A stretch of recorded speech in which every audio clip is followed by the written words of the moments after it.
Oil is cratering and stock futures are skyrocketing, and that can only mean one thing. President Trump is ready to walk away from the Iran war. Whoa. Donald Trump saying, it's over. I'm not going to mess around with this anymore. We're going to low-key it with Iran. And ladies and gentlemen, the markets love that. You can see here crude oil futures. Let's go ahead and zoom out year to date. So right now, 75, 77, 75. Back here when gas was $2 a gallon, it was 60. So we are getting close to that $2 sweet price per gallon. We just need this war to wrap up and the Strait of Hormuz to open up, and it'll go right back down to it. It's amazing. The strait is practically closed right now, and it's still headed in the right direction.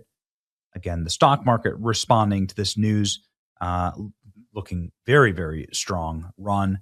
President Trump telling the Wall Street Journal he's going to walk away from the war with Iran, telling Axios, I'm going to low-key it. It'll work out. It always works out. It's like a chess game, Trump says, not expressing any anger or frustration about the fact that Iran has been holding up an announcement on a deal with Oman to open the Strait of Hormuz. But very solid signs here. Iran says close to a deal with Oman on Hormuz management. This is the spokesperson for the Iranian regime. Hormuz opening likely to compensation for U.S. violations. Temporary Hormuz route to be the basis of the main route. So they're saying they're just going to make a new route to travel through the Strait of Hormuz. Fine by me. Just get it wrapped up. Get it over with. Nobody cares. Nobody knows anything about these people. Nobody knows what the gay Ayatollah is. Nobody knows what an Andar Abbas. Nobody knows what any of these bases are. Nobody cares. Most people in America probably have no idea that we're at war with Iran. They just know that gas is doubled and that groceries are very expensive and that it's unaffordable to buy a house. And all of those things flow, not exclusively, but flow from the price of petroleum, which is the price to get a commodity good. And so lock it up, baby. Let's go. President Trump signaled on Sunday, and of course, this is how people vote. People vote. Price of gas, price of eggs, price of milk, price of getting my life started, getting a house. That's how people vote, okay? They just don't care who the Ayatollah of Iran is. And they never have. And that's just the reality. People in D.C. are so obsessed with this kind of stuff, but it's just a reality for regular Americans. And keeping power here in our country is all I care about. This is it. This is the ball game. Trump signaled that he's prepared to allow economic pressure on Iran to mount, as opposed to ordering new military offensive, even as the country continues to defy the U.S. Only a week ago, Trump said he was on the verge of ordering a massive new combat operation. But now he says there's no more military threats on Iran. Trump says he didn't express any anger or frustration about the fact that Iran has been holding up the announcement. He says, we're just low-keying it. We're semi-negotiating with them. And we're just watching Iran and its huge inflation and the fact that they have no money. He stressed that Iran is in very bad shape economically and has no money to pay its troops. The U.S. naval blockade has exacerbated the Iranian regime's economic crisis, Trump said. At the same time, Trump said that the oil is down $75 a barrel. That's true. Consumers are feeling less pain. It'll work out. It always works out, he says.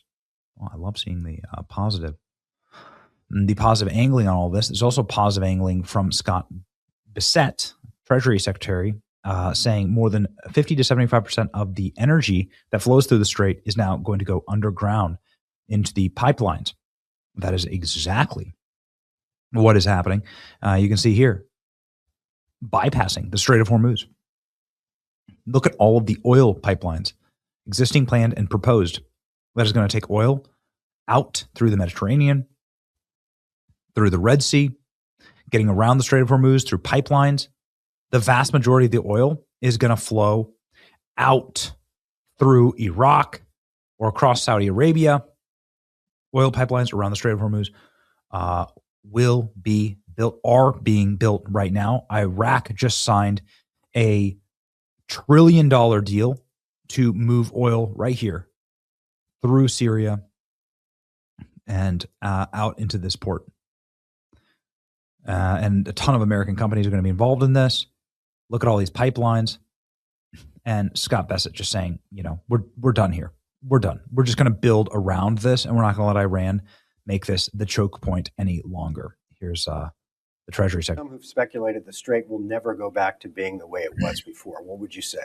I would take, I think they're saying that in a doomsday sort of way. I would say it in another way. The Strait is never going back to the way it was because the Iranians have used or tried to use it as a choke point. What we are going to see over the next 2 years, the Strait's going to become irrelevant. It is going to become just another body of water.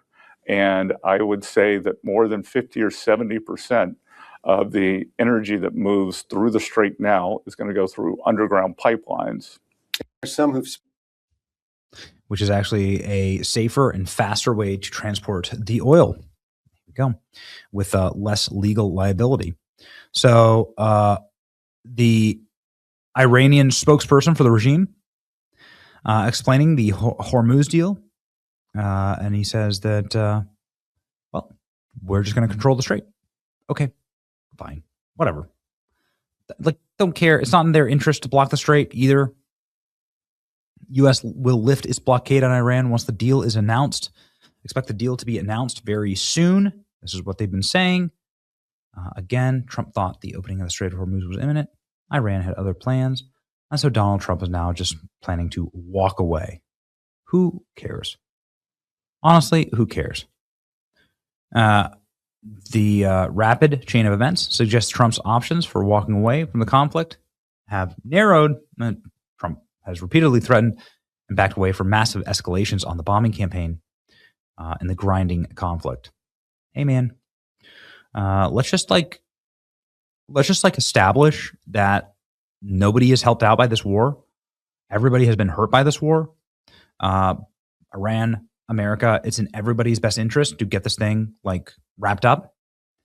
And can't we just decide to do can't we decide on a win-win? So few win-wins that actually exist in the world. Have taken place between the... This comes as Iran's foreign minister says even if a deal is reached, it doesn't necessarily mean the Strait will stay open. We have been discussing the temporary route, and we are very close to reaching a conclusion. Work is being carried out based on the maps of this route. Prepared by the armed forces, negotiations have taken place between the navies of the two countries, and the details are being finalized. I believe we will be able to conclude these negotiations very soon. Conversations about the Strait come as the U.S. naval blockade of Iranian ports remains in effect. Okay.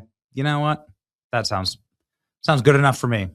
Honestly, Trump saw a clear path to victory in Iran war by getting the Strait of Hormuz fully open. He told aides that he could accept leaving without a nuclear agreement if the commercial shipping is resumed. That exit route closed when Iran presented its steepest demands yet. So everybody's just on the negotiating table using leverage. You can see here, welcome to the new normal. Over the past 48 hours, the picture looks about the same. Traffic primarily using the Iran lane, but the traffic is moving. There you go. It's a little straight.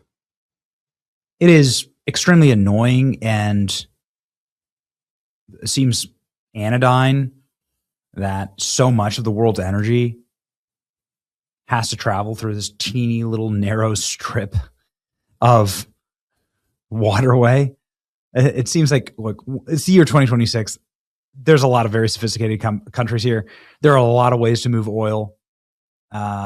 We should figure this one out. So here we go. Trump is saying, I'm walking away. I'm low key in it. We're out of here. And the markets are just loving it. Do you love it, ladies and gentlemen? Let me know what you think in the comment section. It'd be nice to never have to say the word Iran again, or Israel again, or Ukraine again, or Russia again, or any of these other countries. It'd be really nice to just have an American administration that focuses on America. Is that too much to ask? It's your boy Benny. Like, share, and subscribe.